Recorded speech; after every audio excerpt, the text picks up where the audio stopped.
जिथे भगवान शिवाचे लिंग पडले तेथूनच सुरू झाली शिवलिंगाची पूजा।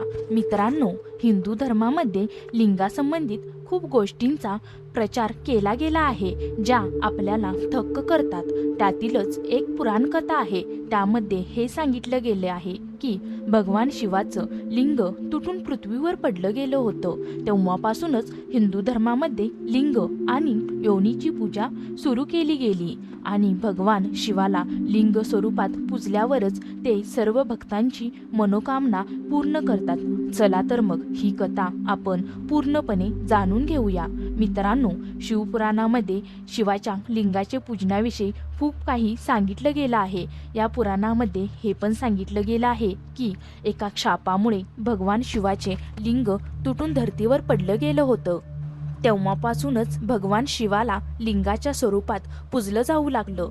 शिवाचं लिंग ज्या जागेवर तुटून पडलं होतं त्या स्थानाला जागेश्वर धाम असं म्हणलं जातं। पौराणिक कथामध्ये सांगितलं गेलं आहे की भगवान शिव जागेश्वराच्या जवळ दंडेश्वरामध्ये तपश्चर्या करत होते। त्या काळात सप्तऋषीमुनींच्या पत्नी तेथे पोचल्या आणि शिवाच्या रूपावर मोहित झाल्या। सप्तऋषी आपल्या पत्नींना हुडकत तेथे पोचले आणि ते शिवाला ओळखायच्या आधीच लिंगपतनाचा शाप त्यांनी शिवाला दिला। त्यामुळेच ब्रह्मांडात उतळपुतळ सुरू झाली। नंतर देवांनी कसं तर शिवाला शांत केलं आणि जागेश्वरमध्ये त्या लिंगाची स्थापना केली। असे म्हणले जाते की तेव्हापासूनच लिंगाची पूजा करतात। पण त्यामागे आणि एक अशी पण कथा आहे की दक्षाच्या यज्ञामध्ये माता सतीने आपल्या प्राणाची आहुती दिली। त्यामुळे दुःखी शिवाने यज्ञाचे भस्म शरीराला लावून द्वारिका वनामध्ये खूप काळ तपश्चर्या केली। त्यामुळे ते स्थान शिवाच्या तपश्चर्येचे स्थान मानले गेले। त्या जंगलामध्ये ऋषीमुनींनी आपल्या पत्नींसोबत झोपडी बनवून तप करत होते। एके दिवस भगवान शिव दिगंबर अवतारामध्ये तपश्चर्या करण्यात गुंग होते। तेव्हा सप्तऋषींची पत्नी जंगलात फळे, लाकडे, कंदमुळे यांसाठी गेल्या होत्या। तेव्हा त्यांची नजर भगवान शिवावर पडली। भगवान शिवाचे सुंदर शरीर बघून सप्तऋषींची पत्नी शंकर भगवानावर मोहित झाल्या। शंकर भगवान आपल्या तपश्चर्येमध्ये गुंग होते, त्यामुळे त्यांचे लक्ष तिकडे गेले नाही।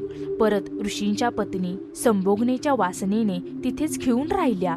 जेव्हा त्या सर्वजण पूर्ण रात्रभर आपल्या झोपडीत परतून नाही आल्या तेव्हा ऋषीमुनी तेथे त्यांना हुडकत पोचले। सप्तऋषींनी बघितलं की शिव तपश्चर्येमध्ये गुंग आहेत आणि त्यांच्या पत्नी तिथे पडल्या आहेत।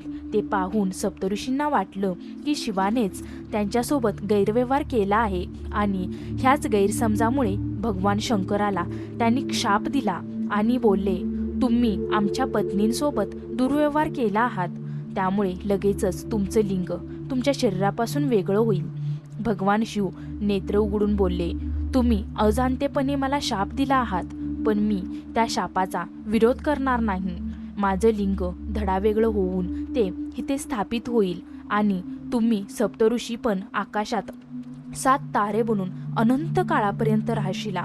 लिंग पडल्यामुळे पूर्ण ब्रह्मांडात खळबळ माजली। ब्रह्मदेवाने सृष्टीला त्यांच्या प्रकोपापासून वाचवण्यासाठी ऋषीमुनींना माता पार्वतीची उपासना करण्यास सांगितलं। ब्रह्मदेवाला माहीत होतं की शिवाच्या ह्या तेजाला माता पार्वतीच आत्मसात करू शकते। ऋषीमुनींनी माता पार्वतीची उपासना केली। माता पार्वती योनी रूपात प्रकट होऊन शिवाच्या लिंगाला धारण केल्या। शिवलिंगाची पूजा सर्वप्रथम जागेश्वर धामपासूनच सुरुवात झाली। मानसरोवराच्या यात्रेला जाणारे यात्री पण या धामाची पूजा करूनच पुढे जातात। मान्यता आहे की इथे शिव प्रत्यक्ष रूपात जागृत स्वरूपात वास करतात। अशा अनेक पौराणिक कथा ऐकण्यासाठी आपल्या चॅनलला सबस्क्राईब करा, जेणेकरून सर्वप्रथम येणारी प्रत्येक कथा तुमच्यापर्यंत लगेच पोहोचेल। धन्यवाद।